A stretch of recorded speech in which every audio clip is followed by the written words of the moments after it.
barra se trajeron para tapar un debate o taponar un debate que nosotros y el país queremos que se haga. Es todo lo contrario. Eso no puede quedar ante la matriz de opinión de la gente de que eso es lo que nosotros queremos, porque creo que no es eso, y reitero, un debate tan importante no lo voy a desgastar en hacer una lista de mercado de quienes aprovechan estar en el Congreso o estar en otras instancias o apoyar al presidente de turno para favorecerse particularmente cuando lo que requiere el país es la construcción de un proyecto colectivo de nación.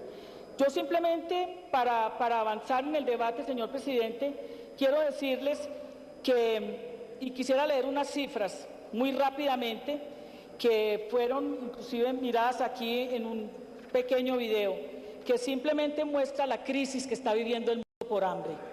y que además puso al país, a Guatemala, hace muy pocos días o un mes escasamente o dos, a pedir la ayuda de la comunidad internacional por la crisis alimentaria que está viviendo el mundo. Y creo que esta es una de las decisiones con la política que ustedes están implementando y llevando a cabo que va a perjudicar enormemente el país. Voy a leer unas cifras que son unas cifras que seguramente muchos de ustedes las conocen y las manejan, pero que creo que vale la pena recordarlas porque en muchos debates aquí las hemos hecho. Pero quiero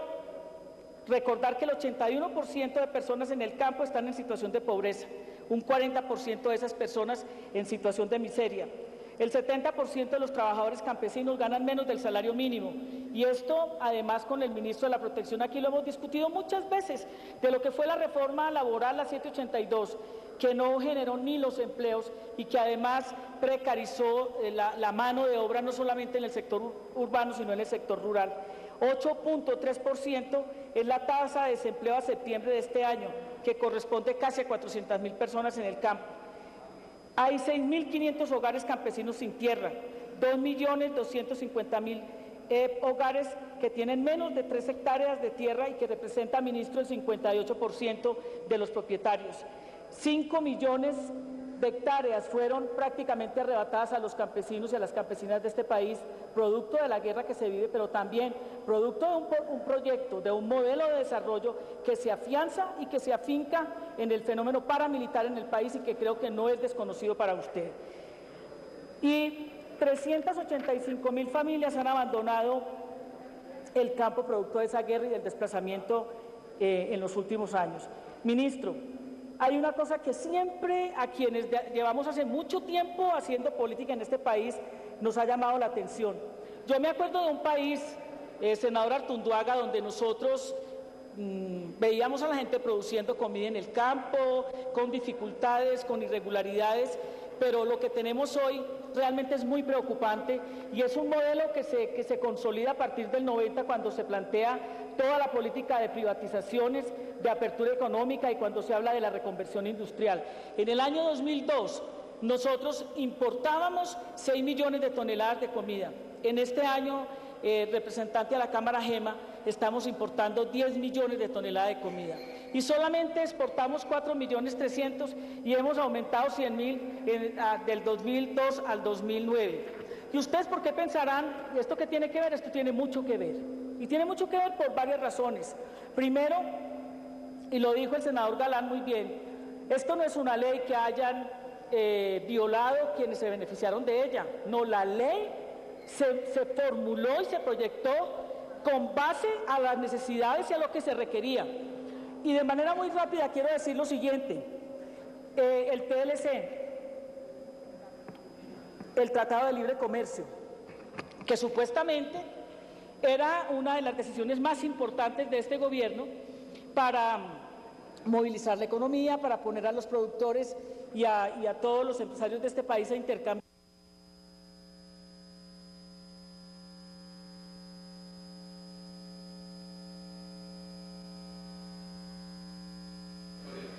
Es que la senadora lleva ya 17 minutos. El Tratado de Libre Comercio no se ha firmado y, señor ministro, bien vale la pena preguntarse si el gobierno, que tiene tantos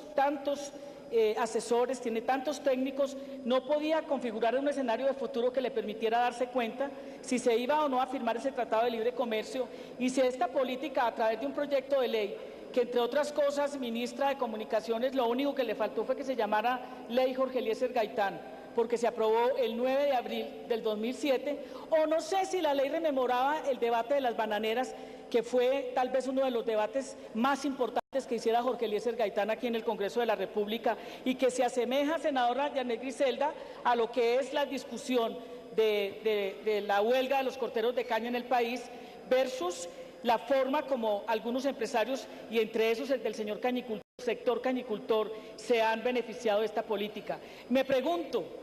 si la propuesta que el gobierno ha planteado y que ha venido supuestamente consolidando, que se fundamenta en tres cosas: competitividad, generación de empleo en el campo y agroproducción, era tan sólida y tan válida, ministro, ¿por qué ustedes primero toman la decisión, que hubiera sido válida si supiéramos que al año se iba a firmar el Tratado de Libre Comercio y comenzaba su vigencia, pero una política que no solamente, una decisión que no solamente no se llevó a cabo, sino que yo quiero llamar la atención de los senadores, de las senadoras y del país que nos está escuchando? Estas decisiones, senador Robledo, que se tomaron, efectivamente sí benefician a un sector pudiente de la población. Pero también hay que decir una cosa, y a mí me llama mucho la atención, de que el Consejo Técnico, que hace parte del ingreso seguro, del agroingreso seguro, pues hombre, ¿cómo así que personas como los de la SAC, los de Finagro, los de FENAVI, los del sector de la ganadería, no se dieron cuenta, por más que simplemente asesoraran al gobierno, hacia dónde iban dirigidos esos subsidios y esos créditos baratos y esos regalos, y se quedaron callados y se quedaron tranquilos y no dijeron absolutamente nada? Yo comparto con el senador Robledo de que no hay ni por qué preocuparnos porque hayan subsidios para un sector empresarial del agro. Pero a mí lo que sí no me parece lógico, ministro, y creo que ese es el verdadero debate, primero, porque consolida un modelo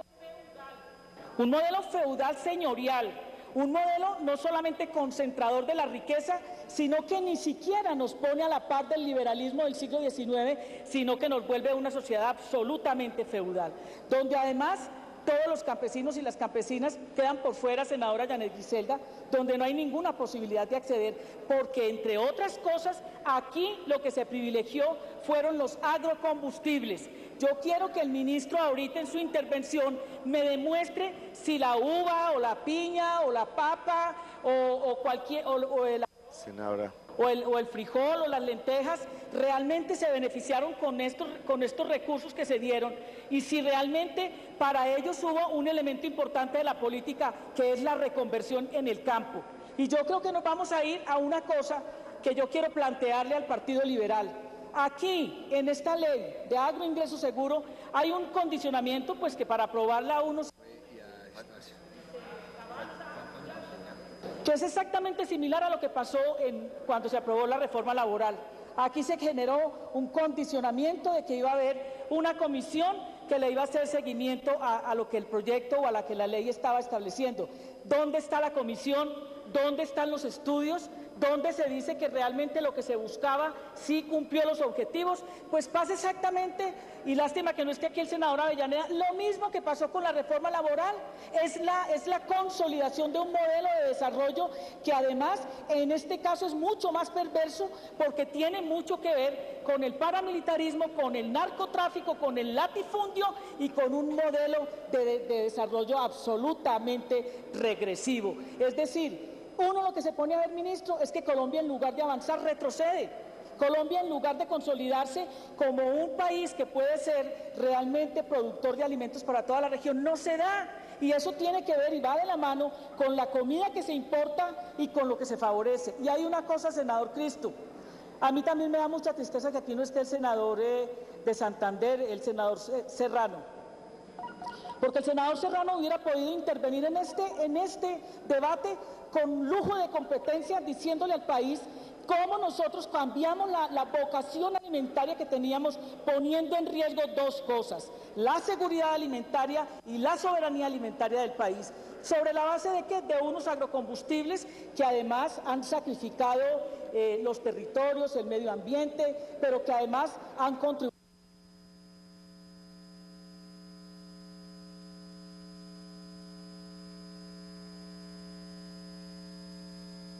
o sea, el ministro de Petróleos y de Minas, perdón, y el presidente deben estar muy bien asesorados porque tienen de asesor cercano al anterior presidente de PDVSA en Venezuela. Y ese debe saber muy bien cómo se avanza en política petrolera. Las barras se trajeron para tapar un debate o taponar un debate que nosotros y el país queremos que se haga. Es todo lo contrario. Eso no puede quedar ante la matriz de opinión de la gente de que eso es lo que nosotros queremos, porque creo que no es eso. Y reitero, un debate tan importante no lo voy a desgastar en hacer una lista de mercado de quienes aprovechan estar en el Congreso del mundo. Y creo que esta es una de las decisiones con la política que ustedes están implementando y llevando a cabo que va a perjudicar enormemente el país. Voy a leer unas cifras que son unas cifras que seguramente muchos de ustedes las conocen y las manejan, pero que creo que vale la pena recordarlas porque en muchos debates aquí las hemos hecho. Pero quiero eso, o estar en otras instancias, o apoyar al presidente de turno para favorecerse particularmente cuando lo que requiere el país es la construcción de un proyecto colectivo de nación. Yo simplemente, para avanzar en el debate, señor presidente, quiero decirles que, y quisiera leer unas cifras muy rápidamente, recordar que el 81% de personas en el campo están en situación de pobreza, un 40% de esas personas en situación de miseria. El 70% de los trabajadores campesinos ganan menos del salario mínimo. Y esto, además, con el ministro de la Protección, aquí lo hemos discutido muchas veces, de lo que fue la reforma, que fueron inclusive miradas aquí en un pequeño video, que simplemente muestra la crisis que está viviendo el mundo por hambre. Y que además puso al país, a Guatemala, hace muy pocos días, o un mes escasamente o dos, a pedir la ayuda de la comunidad internacional por la crisis alimentaria que está viviendo el país.